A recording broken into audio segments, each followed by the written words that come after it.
చేసేది. సో మనం దేశ రాజధానిలో కూడా చూస్తాం. సో అలాంటిది ఇప్పుడు కొత్తగా రాష్ట్రంలో ఒక బీసీ నినాదం అనేది వినబడుతుంది సార్. అంటే బీసీలకు రాజ్యాధికారం రావాలి, బీసీ ముఖ్యమంత్రి కావాలి అని తీన్మార్ మల్లన్న లాంటి వాళ్ళు మాట్లాడుతున్నారు. ఇది కేవలం టైం పాసా, ఏదైనా పదవి కోసమా, లేదా నిజంగా చిత్తశుద్ధం కాదు? గతంలో కూడా ఈ డిమాండ్స్ ఉన్నాయి. ఇప్పుడు వైవిధ్యభరితమైన సమాజంలో ఖచ్చితంగా ప్రజా ప్రాతినిధ్యంలో కానీ రాజ్యాధికారంలో కానీ వాటా ఉండాలని కోరుకోవటం అనేది సహజమైన కోరిక. ఆ గొంతు వినిపించాలి, మరి అధికారంలో వాటా ఉండాలి, ప్రజల చుట్టూ అధికారం తిరగాలి. ఏదో కొంతమంది ముఖ్యమంత్రి చేతులు అధికారం కాకుండా ఆ ప్రజలకి గొంతు ఉండాలి. అందుకే స్థానిక ప్రభుత్వాలు బలోపేతం కావాలి. రాజకీయ ప్రక్రియలో సహజమైనటువంటి ప్రక్రియ పూర్వం జరుగుతోంది ఇది.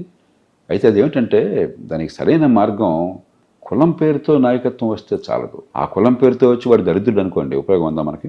కాబట్టి సమర్థులైన నాయకులు సమాజంలో అన్ని వర్గాల ప్రాతినిధ్యం వచ్చే వాళ్ళు ఎదిగేట్టుగా రాజకీయాన్ని మార్చాలి. రాజకీయ పార్టీలు అంతర్గత ప్రజాస్వామ్యం కావాలి. అలాగే స్థానిక ప్రభుత్వాల్లో మీకు కులం పేరుతో రిజర్వేషన్ ఉంది.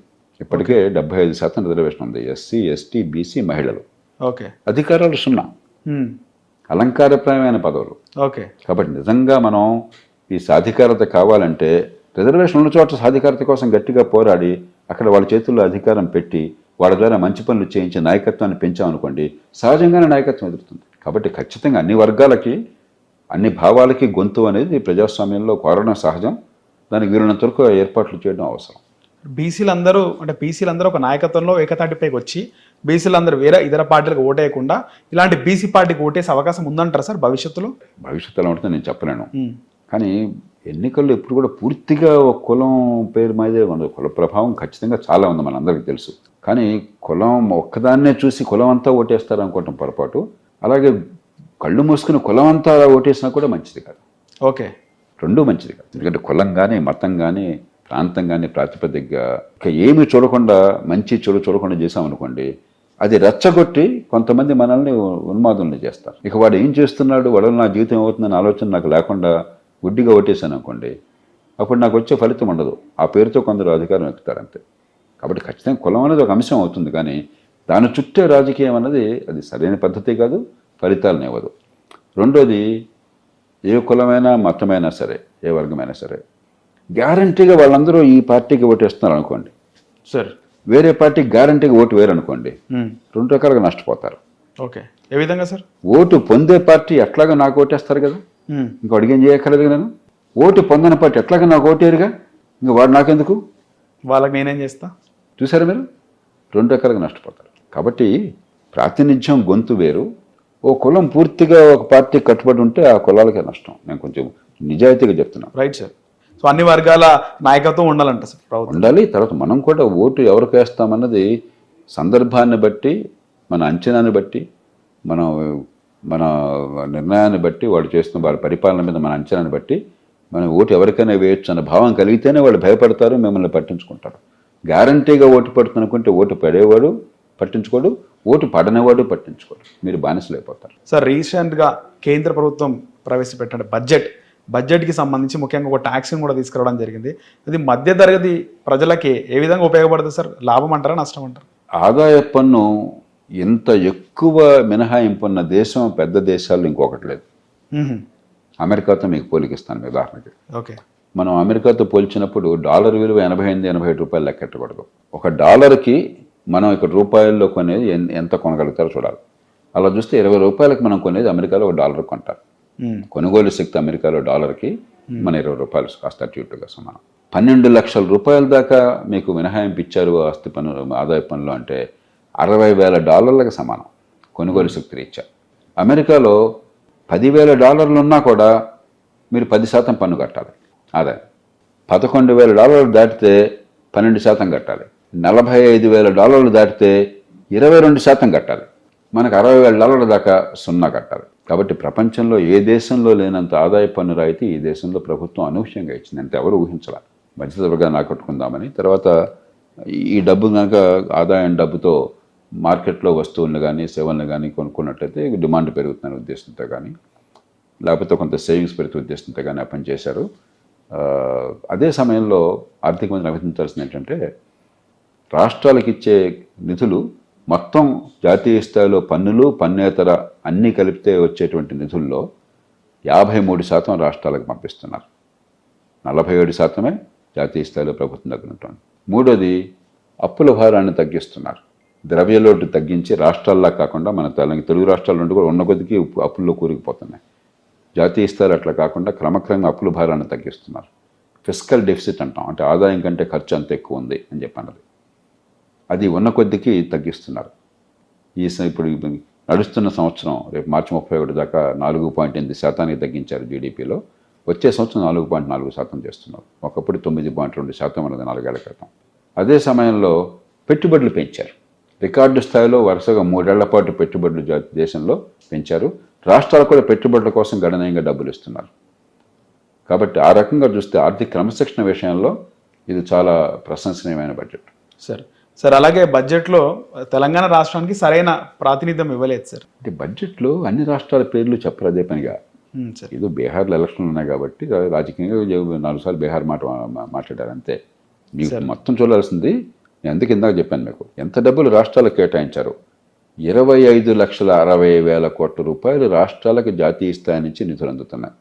25,60,000 కోట్ల రూపాయలు ఇవన్నీ రాష్ట్రాలకు వస్తున్న డబ్బులే. ఇవి కాకుండా జాతీయ స్థాయిలో ప్రభుత్వం మరొక 11,20,000 కోట్ల రూపాయలని పెట్టుబడులు పెడుతున్నారు. అది ఎక్కడ పెడతారు? రాష్ట్రాల్లోనే. అంటే 36,81,000 కోట్ల రూపాయలు జాతీయ స్థాయి నుంచి రాష్ట్రాల్లో ఖర్చు అవుతుంది. ఇది ఏదో రాష్ట్రంలో ఖర్చు అవుతుంది కదా. అవును సార్. మీరు విడివిడిగా పద్ధతులు చూస్తుంటే వస్తుంది, కానీ 4 సార్లు తెలంగాణ పేరు చెప్తే ఆంధ్రప్రదేశ్ పేరు చెప్తే ఉబ్బిపోవటము, పేరు చెప్పకపోతే తగ్గిపోవడం కాదు. అసలు ఏం జరుగుతుందో మనం గణాంకాలు తెలుసుకోవాలి సార్. ముఖ్యంగా రాష్ట్రంలో 8 మంది భారతీయ జనతా పార్టీకి సంబంధించిన ఎంపీలు ఉన్నారు సార్. కేంద్రంలో అధికారంలో ఉంది. సో వాళ్ళ వల్ల ఎలాంటి ఉపయోగం జరుగుతుందంటే ఏం చెప్తారు సార్? అది వారు చెప్పాలి, నన్ను అడిగితే ఎట్లాగా సార్. అంటే ఏమైనా జరుగుతుందని సార్ సంవత్సరం దాదాపు సంవత్సరం. ఖచ్చితంగా ఇప్పుడు మన దేశంలో ఏ పార్టీ అధికారంలో ఉన్నా కూడా రాష్ట్రంలో జిల్లాల విషయం కావచ్చు, దేశంలో రాష్ట్రాల విషయం కావచ్చు, ఎవరికి అన్యాయం చేయలేరు. మనం ఆ స్థాయి దాటిపోయాం సార్. ఒకప్పుడు అట్లా ఉండేది. ఒకప్పుడు ప్రధానమంత్రి గారు మరొకరు తలుచుకుంటే ఇందిరాగాంధీ దగ్గర కాలంలో ఇతర కాలంలో ఈ రాష్ట్రంలో కావాలంటే ఇచ్చేవాళ్ళు, ఇంకో రాష్ట్రం కాదంటే కాదనేవాళ్ళు. ఒక రాష్ట్రంలో కావాలంటే పెట్టుబడి పెట్టేవాళ్ళు, ఇంకో రాష్ట్రం లేదు. అంత ఇష్టం వచ్చినట్టు లైసెన్స్ రాజ్యం ఉండేది. ఇప్పుడు అట్లా కాదు. ఇప్పుడు అన్ని రాష్ట్రాలకి ఒక ప్రత్యేక ప్రతిపత్తి ఉన్న కొన్ని రాష్ట్రాలకేమో కొన్ని ప్రత్యేకంగా 11 రాష్ట్రాలు ఉన్నాయి. ఈశాన్య భారతంలో రాష్ట్రాలు, తర్వాత సిక్కిము, ఆ తర్వాత ఉత్తరాఖండ్, హిమాచల్ ప్రదేశ్, జమ్మూ కాశ్మీర్, ఈ వేరు. అన్ని పార్టీలు ఏ అంగీకారానికి వచ్చినా వాళ్ళకి ప్రత్యేకంగా కొంత ఇచ్చేస్తారు. మిగతా రాష్ట్రాలంటికి కొన్ని పద్ధతుల ప్రకారం వెళ్ళిపోతాయి. ఒకళ్ళు ఎక్కువ ఒకళ్ళు తక్కువ ఉండదు. కాబట్టి పూర్వకాలంలో లేదు. ఆ పరిస్థితి పూర్తిగా దాటిపోయాం. సహజంగానే పార్టీలు ఒకటి దేశంలో న్యాయం జరగాలి, కొంత ఫార్ములా ప్రకారం చేయాలి. రెండోది రాజకీయంగా మన పరపతి పెంచుకోవాలి, ప్రభావం పెంచుకోవాలి. ఈ 2 కారణాలతో సహజంగానే గట్టిగా పోటీ పడతారు. అలాగే రాష్ట్రం లోపల కూడా ఇప్పుడు కొన్ని జిల్లాలు మాకు రాలేదంటారు. అది వాస్తవం కాదు. అది మన దేశంలో వనరుల్లో పంపిణీ వరకు చాలా నిజాయితీగా సమర్థంగా జరుగుతుంది. వనరుల వినియోగం ఎట్లా ఉందో వేరే విషయం. దానిలో అవినీతి ఎంత ఉంది, సద్వినియోగం చేస్తున్నారా, మరొక పథకాలు ఉన్నాయో అది వేరే విషయం. కాబట్టి ఇవన్నీ ఊరికేంటి ఏదో మాట్లాడుతుంటాం మనం, దీని వాస్తవాలు కాదు సార్. దేశ రాజధాని ఢిల్లీలో వేశారు. ప్రజలు భారతీయ జనతా పార్టీ వైపు ఉన్నట్టు తెలిసింది. మొన్న వాళ్ళ తీర్పు కూడా భారతీయ జనతా పార్టీకి ఓటు వేయడం జరిగింది. కానీ చాలా వరకు కూడా ఆమ్ ఆద్మీ పార్టీ కూడా ఈసారి గెలుస్తుంది, ముచ్చటగా 3వసారి హ్యాట్రిక్ కొడుతుందని కూడా సర్వేలు వచ్చినాయి సార్. ఏం చెప్తారు సార్ ఈ రిజల్ట్ పైన? అంటే మన ఎన్నికల వ్యవస్థ first past the post system అంటాం. అంటే 1 ఓటు ఎక్కువ ఉంటే గెలుపు, 1 ఓటు తక్కువ ఉంటే ఓటమి.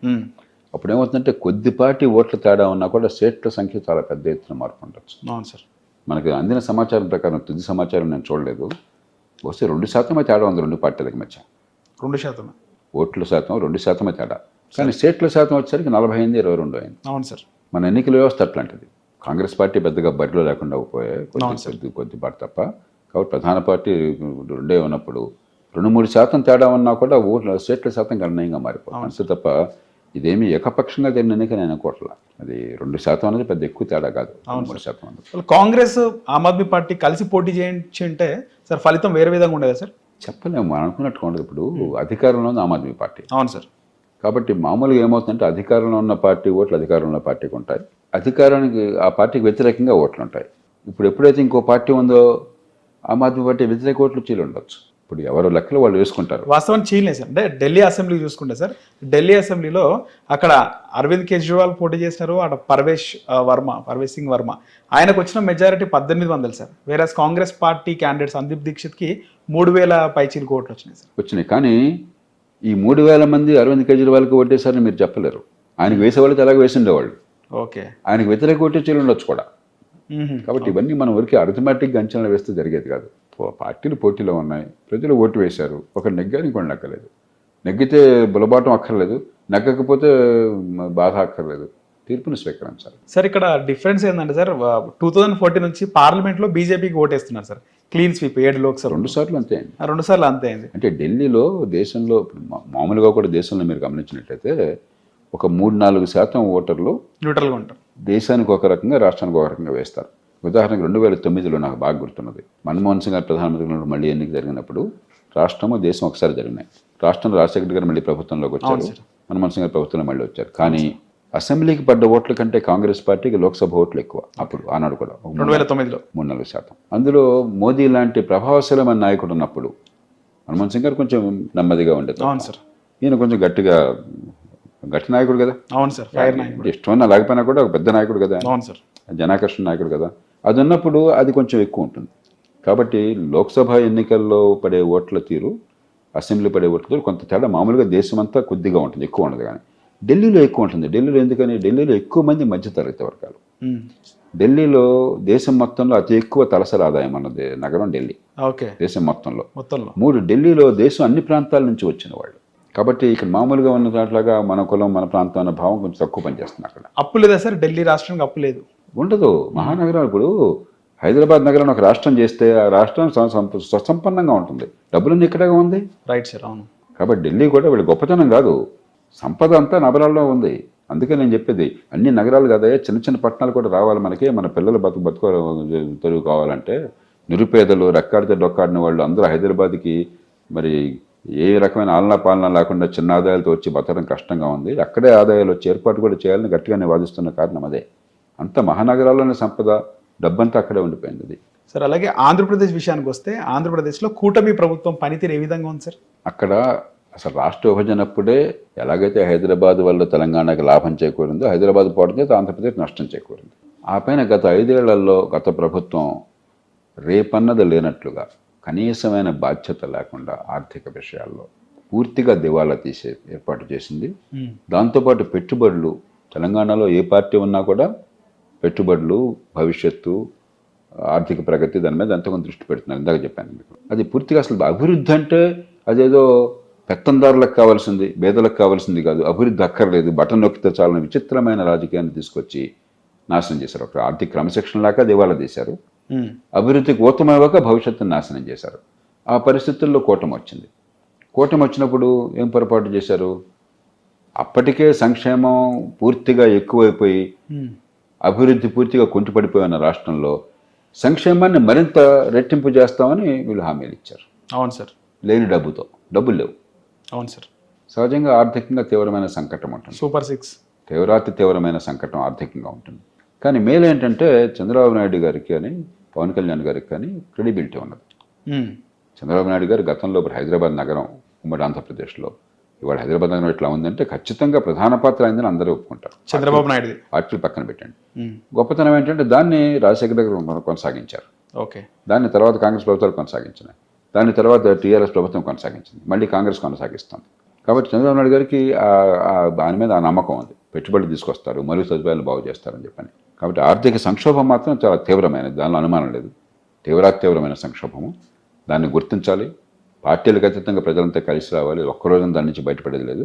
అదే సమయంలో అభివృద్ధికి ఢిల్లీ నుంచి నిధుల కొరత ఉండదు. నిజమైన అభివృద్ధికి, పెట్టుబడులకి, పోలవరం ప్రాజెక్ట్ కావచ్చు, జాతీయ రహదారులు కావచ్చు, రాజధాని నిర్మాణం కావచ్చు, మెట్రో కారిడార్ కావచ్చు, పారిశ్రామికీకరణ కావచ్చు, దాన్ని సద్వినియోగం చేసుకోవాలి. క్రమక్రమంగా ఆర్థిక భారం నుంచి బయటపడేందుకు జాగ్రత్తగా ఏర్పాట్లు చేసుకోవాలి. సార్ వైసీపీ పరిస్థితి ఏమంటారు సార్? వైసీపీ పని అయిపోయినట్టేనా సార్ ఆంధ్రప్రదేశ్లో? ఏ పార్టీని మీరు అట్లా అనుకోకూడదు. ఉదాహరణకి ఢిల్లీలో ఆమ్ ఆద్మీ పార్టీ ఓడిపోయింది, 22 సీట్లు వచ్చినాయి. అవును సార్. పని అయిపోయినట్టు 2% ఓట్ల తేడా. ప్రజాస్వామ్యంలో రాజకీయ శూన్యత ఉండదు. ఇప్పుడు ఉదాహరణకి ఢిల్లీలో కాంగ్రెస్ పార్టీ చాలా గట్టిగా సంస్థాగతంగా బలపడి ఆప్ పార్టీ బలం అంతా వారు తీసుకుని అప్పుడు ఆప్ పార్టీ పతనం కావచ్చు, అప్పుడు వాడు ప్రధాన ప్రతిపక్షం కావచ్చు. అలా అవుతుంది. కానీ ప్రతిపక్షం లేకుండా ఉంటుంది. అక్కడ ఎవరు లేకపోతే మిమ్మల్ని తీసుకొస్తారు ప్రతిపక్షంగా.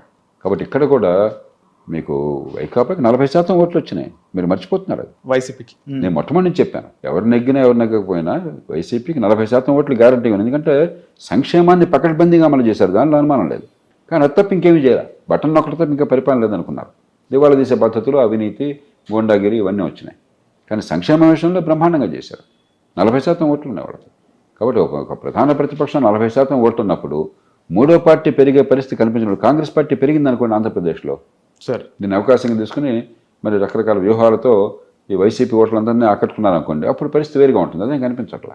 కాబట్టి మీరు ఏ పార్టీని కూడా అది అంతరించిపోతుందని కూడా పొరపాటు అవుతుంది. సార్ అలాగే తెలంగాణ రాష్ట్రంలో 4th సిటీ నిర్మాణమే ధ్యేయంగా కాంగ్రెస్ ప్రభుత్వం ముందుకెళ్తుంది సార్. అది ఈ 4 ఏళ్ల లోపు సాధ్యమే అవకాశం ఉందంటారా సార్? ఇప్పుడు ఒక్కరోజు జరగకపోవచ్చు, కానీ మంచి పథకాలు వేస్తే కాలక్రమేణా భవిష్యత్తు జరుగుతుంది. కానీ నా ఆందోళన ఏమిటంటే, అంతా హైదరాబాద్ చుట్టుపక్కల ఆలోచిస్తున్నారు, మంచిదే, మనంతా హైదరాబాద్లో ఉన్నాం. అవును సార్. అంటే ఇక మిగతా తెలంగాణలో వాళ్ళంతా కూడా చిన్న అల్పాదాయంతో 10,000 12,000 రూపాయల వచ్చే వాళ్ళంతా కూడా హైదరాబాద్ పట్టుకు రావాలా? నిలబడి లేకుండా ఇక్కడ దుర్భర దారిద్ర్యంలో బతకాలా? ఎక్కడో ఒక చోట ఉండి 15 కిలోమీటర్ల రోజు ప్రయాణం చేసి 10,000 కోసం పనిచేయాలా? ఒక్కరోజు పని లేకపోతే పస్తులు ఉండాలా? ఒక్కరోజు జబ్బు చేస్తే సంక్షోభం రావాలా? ఆలనా పాలన లేకుండా.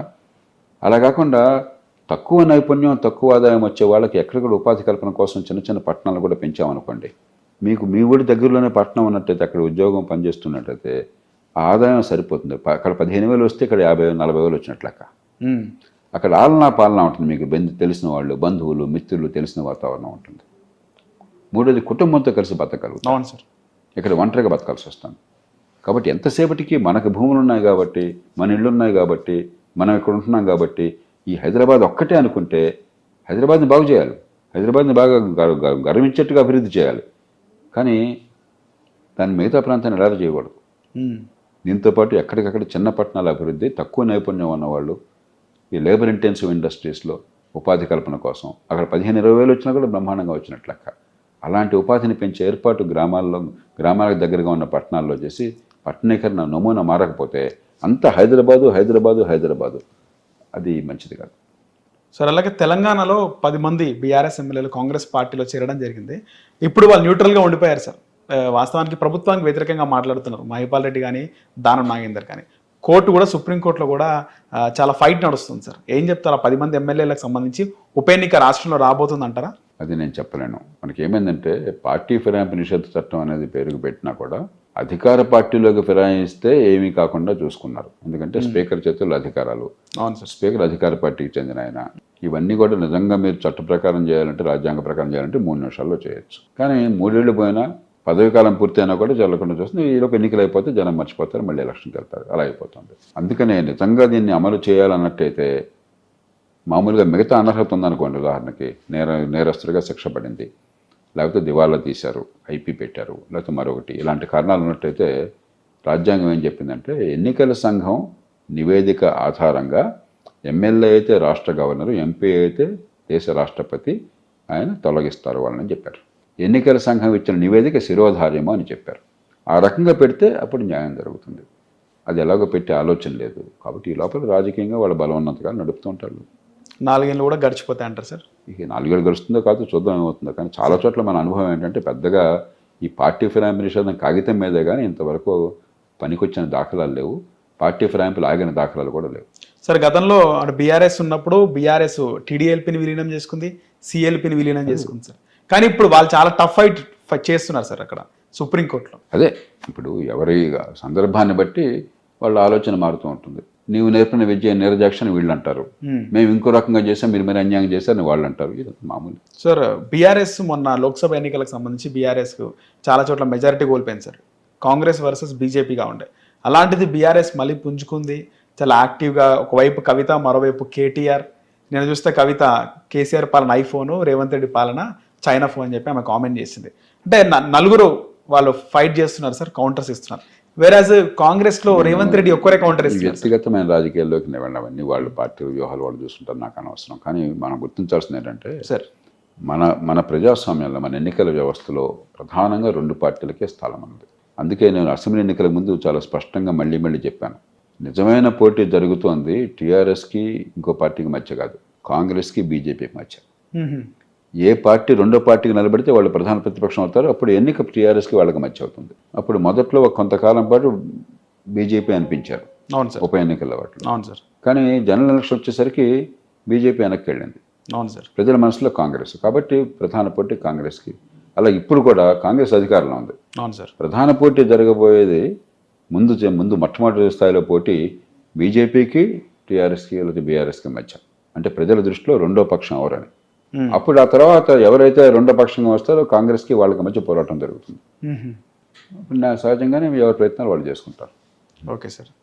సార్ ఫైనల్గా రాష్ట్రంలో రీసెంట్గా జరిగిన ఒక చిలుకూరు బాలాజీ టెంపుల్లో ప్రధాన అర్చకుడు రంగరాజన్ పైన హిందూ ముసుగులోనే వెళ్ళి వాళ్ళు బెదిరించడము, వాళ్ళ సైన్యంలో చేరాలి అని చెప్పి ఆయన పైన కొంచెం భౌతికంగా కూడా దాడి చేయడం జరిగింది సార్. మీరు కూడా చూసిండొచ్చు. ఇప్పుడు ఇవాళ పేపర్లో కొంచెం హెడ్డింగ్ చూశాను నేను, నాకు వివరం తెలియదు.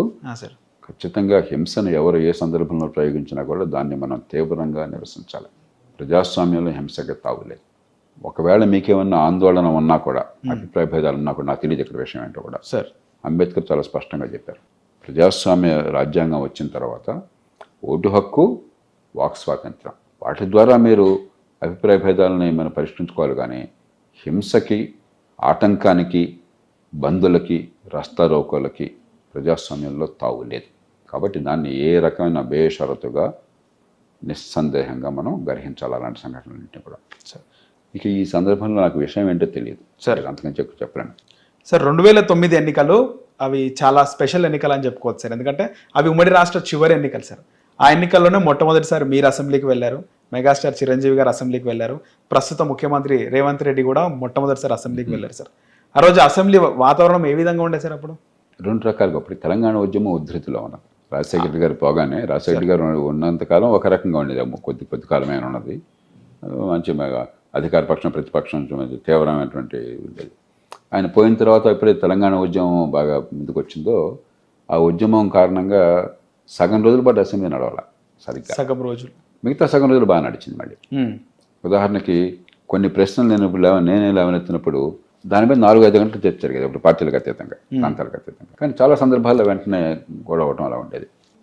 రెండోది, ఉన్నంత మేర ఖచ్చితంగా కొంత ఒక ప్రమాణంలో కొంత చర్చ, కొంత పార్టీల మధ్య కొద్దిగా అభిప్రాయ భేదాలను కూడా సామరస్య వాతావరణము, కొన్ని నిబంధనలు పాటించడం ఉండేది. మరీ బస్తీ మీద తొడగొట్టి అది అప్పుడు కూడా కొంత ఉంది. కానీ అది ఉన్న కొద్దిగా చెడిపోతుంది. పరుషమైన పదజాలం వాడటం, ఒకరినొకరు అవమానించుకోవటం, బూతులు తిట్టుకోవటం, అది ఉన్న కొద్దిగా ఎక్కువ అవుతుంది. అనుకున్నారా సార్ ఇప్పుడు ముఖ్యమంత్రి అంటే రేవంత్ రెడ్డి ఈ స్థాయికి వస్తాడు అని అనుకున్నారా సార్ ఆయన మాట్లాడేటప్పుడు? కానీ రేవంత్ రెడ్డి గారు మొదటి నుంచి కూడా చాలా ఏమైనా డైనామిక్ పర్సన్, బాగా అంబిషన్ ఉన్న మనిషి, కష్టపడే మనిషి, నాయకత్వాన్ని కోరుకున్న మనిషి. కాబట్టి రేవంత్ రెడ్డి లాంటి వాళ్ళు రాజకీయంగా ఎదుగుతారన్న విషయంలో ఎవరికి పెద్ద అనుమానం లేదు. సరే, ఎవరు ఏ పదవిలోకి వస్తారని ఖచ్చితంగా ఎవరు అంచనా వేయలేరు. Right sir. కానీ ఆయన ఏదో మామూలుగా కూర్చున్న మనిషి కాదు.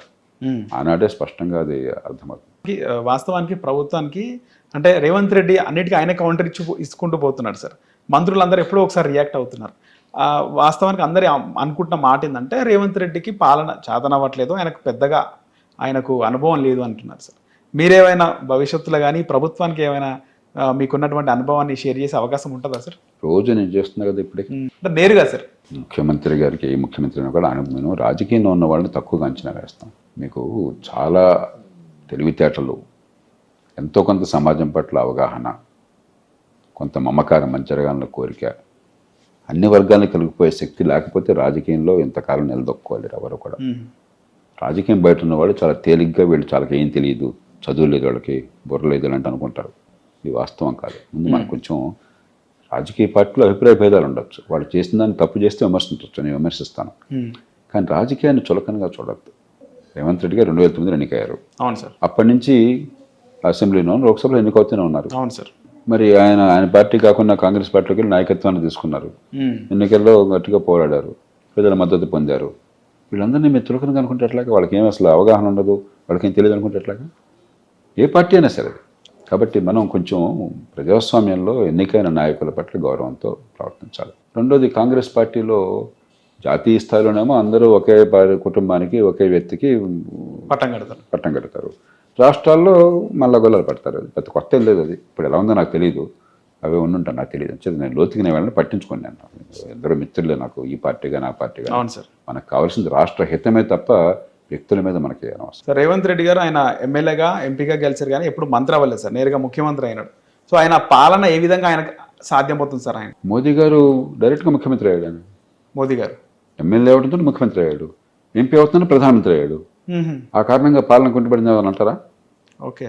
ఎన్టీ రామారావు గారు డైరెక్ట్గా ముఖ్యమంత్రి అయ్యారు. అవును సార్. కాబట్టి ఖచ్చితంగా అనుభవం అంటే కొంత ఉపయోగం ఉంటుంది, కానీ నాయకత్వ లక్షణాలు ఉండాలి తప్ప అవగాహన, సమాజం పట్ల అవగాహన, నాయకత్వ లక్షణాలు, మరి 10 మందిని కలుపుకుపోయేటువంటి శక్తి సామర్థ్యాలు అవి చూడాలి. కానీ అవి డైరెక్ట్గా అయినారా, అనుభవం ఉందా అన్నది అది కొంత ఉపయోగపడుతుంది, కానీ అదంత ముఖ్యం కాదు. సార్ చివరిగా మీరు స్థాపించినటువంటి లోక్సత్తా పార్టీ మళ్ళీ భవిష్యత్తులో ఈ స్థానిక సంస్థల ఎన్నికల్లో అయినా ఏమైనా పోటీ చేసే అవకాశం ఉందా సార్? నేను ఎందుకు పార్టీ పెట్టామో చెప్పాను, ఎందుకు ఎన్నికల్లో పోటీ చేస్తున్నామో చెప్పాను, ఎందుకు ఎన్నికల్లో పోటీ మానుకున్నామో కూడా చెప్పాను. దీనిలో ఎక్కడ రహస్యం కానీ కుట్రలు కానీ ఉండవు. లోక్సత్తా పార్టీ పెట్టినప్పుడు నాకు తెలుసు అధికారం అసాధ్యమని, ఎందుకంటే మన ఎన్నికల వ్యవస్థలో 3వ పార్టీకి దాదాపు అసాధ్యం. ఆప్కి ఢిల్లీలో అధికారం రావడం అనేది, తర్వాత పంజాబ్ రావడం అనేది సాధారణ విషయం కాదు. అది కొన్ని అసాధారణ పరిస్థితుల వల్ల, అక్కడున్న ప్రత్యేక పరిస్థితుల వల్ల. రెండోది, చాలా సమర్థులైన వాళ్ళు చాలామంది అక్కడ ఢిల్లీలో దీనికి సిద్ధపడి అవును సార్ పార్టీలో పనిచేయడానికి సిద్ధపడ్డారు. ఆ పరిస్థితుల నేపథ్యంలో వచ్చింది. అది చాలా సాధారణమైన సంఘటన. అది జరగదు అంత తేలిక, నాకు తెలుసు ఆ సంగతి. కానీ నేను ఆశించింది ఏమిటంటే 10% మంది ఓట్లు వేస్తారు నిలకడగా, ఆలోచించేవాళ్ళు, యువత, మధ్యతరగతి, కాస్త ఈ కులాలు, పార్టీలు, పక్షపాతాలు పక్కన పెట్టి దీర్ఘకాల భవిష్యత్తు కోసం ఓటేస్తారు. నిలకడగా 10% ఓట్లు వేస్తే చాలు. దాన్ని ఎలా మార్పుగా మార్చాలో నాకు తెలుసు. కానీ అనుభవం ఏమైంది? 2% ఓట్లే పడ్డాయి. హైదరాబాద్లో 9-10% ఓట్లు వచ్చినాయి, కానీ గ్రామీణ ప్రాంతాల్లో 1% వచ్చింది. మొత్తం మీద 2% ఓట్లు వచ్చినాయి. 2% ఓట్లు చాలు. మీరు ప్రధాన రాజకీయ పార్టీలను ఆలోచనింపజేసి, అరే ఈ మార్పు జరగకపోతే మునిగిపోతామనే భావం కలగాలి, ఈ మార్పు జరగకపోతే దేశం నష్టపోతుందని అర్థం కావాలి. అది రావాలంటే 10% ఓట్లు వస్తే ఖచ్చితంగా సరిపోతాయి. కానీ ఇంకెక్కువ వస్తే మంచిదే. ఆంధ్రప్రదేశ్లో అదే జరిగింది. ఉమ్మడి ఆంధ్రప్రదేశ్లో, తమిళనాడులో, కర్ణాటకలో, మహారాష్ట్రలో, దేశంలో వివిధ ప్రాంతాల్లో చాలా అద్భుతంగా పోరాడారు లోక్సత్తా కార్యకర్తలు. కానీ ఎక్కడ చూసినా కూడా అంతకంటే ఎక్కువ కనిపించట్లా. ఉదాహరణకు ఆప్ ఉంది, కర్ణాటకలో పోటీ చేస్తే లోక్సత్తాకు వచ్చిన ఓట్లలో 5వ వంతు వచ్చినాయి వాళ్ళకి. కాబట్టి 3వ పార్టీ అందులో డబ్బు హంగు లేకుండా, ప్రచారం లేకుండా, డబ్బులు పంపిణీ లేకుండా, అబద్ధాలు ఆడకుండా మీకు ఓట్లు రావడం అంత ఆషామాషి కాదు. అది లేనప్పుడు ఈ ప్రయాస వృథా. అదే ప్రయత్నాన్ని ఇప్పుడు నేను ఆనాడు ఈనాడు నాకు తేడా లేదు. ఎన్నికైనా ఎన్నికపోయినా నా ప్రయత్నం అదే, నా పోరాటం అదే, నా భాష అదే. నేనాడు మరి ఇదే బట్టలు వేసుకున్నాను, ఇదే భాష మాట్లాడి, ఇదే పనులు చేశాను. నేను దేశంలో మార్పు కోసం చేస్తుంది. ఎన్నికల్లో వల్ల ఫలితం ఈ పద్ధతికి లేనప్పుడు మిగతా పద్ధతుల్లో చేద్దాం. కానీ ఆ రోజుల్లో చాలా మంది మీ వెంట నడవడానికి సిద్ధపడ్డారు సార్. అవే ఉండే ఇప్పటికి కూడా. నాకంటే మీరు చెప్పాలి, ఏ విషయం మీద నిజం ఎవరు చెప్తున్నారు, పనికొచ్చేది ఎవరు చెప్తున్నారు అన్న ప్రశ్న అడిగితే బహుశా ఎవరికి మెజారిటీ వస్తుందో రాష్ట్ర ప్రజలకు తెలుసు. అవును సార్. అది వేరు, ఓటు వేరు. మనం కన్ఫ్యూజ్ అవుతున్నాం. ముఖ్య నాయకులు ఎవరైనా అప్పట్లో మిమ్మల్ని ఫాలో అవ్వడం ఇలాంటివి జరిగినాయి సార్ 2009లో? పేర్లు అనవసరం. చాలా మంది ముందుకు వచ్చారు మంచి ఉద్దేశంతో. కొంతమంది కలిసి నడిచారు, కొంతమంది వెనక్కి వెళ్ళిపోయారు వాళ్ళ కారణాలు. ఇవన్నీ పేరు నేను ఎప్పుడు ఇలాగా పేర్లు పెట్టి ఇంకోటి ఇబ్బంది పెట్టి ఆ రకమైన మనిషిని కాదు, నాకు అర్థం కాదు. Right sir. ఎవరి నిర్ణయాలు వాళ్ళు తీసుకుంటారు. కానీ మనం అర్థం చేసుకోవాల్సింది ఏంటంటే, ఇందాక చెప్పాను ఒక మాట, ప్రజల్లో నమ్మకం ఉండటం వేరు, ఓటు పడడం వేరు. మన దేశంలో ఓటు వేయాలంటే సామాన్యుడు చాలా ప్రలోభాలకు గురవటం ఒకటి. డబ్బులు ఇవన్నీ మనకు తెలుసు, కులం, మతం ఇవన్నీ ఉంటాయి. అది కాకుండా నాకు అండగా బలమైనటువంటి పార్టీ నిర్మాణం లేకపోతే నేను ఓటు వేయలేను అనే పరిస్థితికి వచ్చాను. ఎందుకంటే ఏ చిన్న పని కావాలన్నా మధ్యవర్తి కావాలి. అందుకని ప్రతి ఊళ్ళో ఈ పార్టీలు ఎలాంటివైనా కూడా ప్రతి ఊళ్ళో ఆ ఊరి జనాభాను బట్టి 10 మంది, డజన్ల మంది కార్యకర్తలు, ఒక్కొక్క నియోజకవర్గంలో కొన్ని 100 మంది, కొన్ని 1000 మంది కార్యకర్తలు గ్రామాల్లో. హిట్ టీవీ యాప్, ఇందులో short news, live news, entertainment shows, movies, digital magazines తో పాటు మీ జిల్లా వార్తలను కూడా ఫ్రీగా చూడొచ్చు.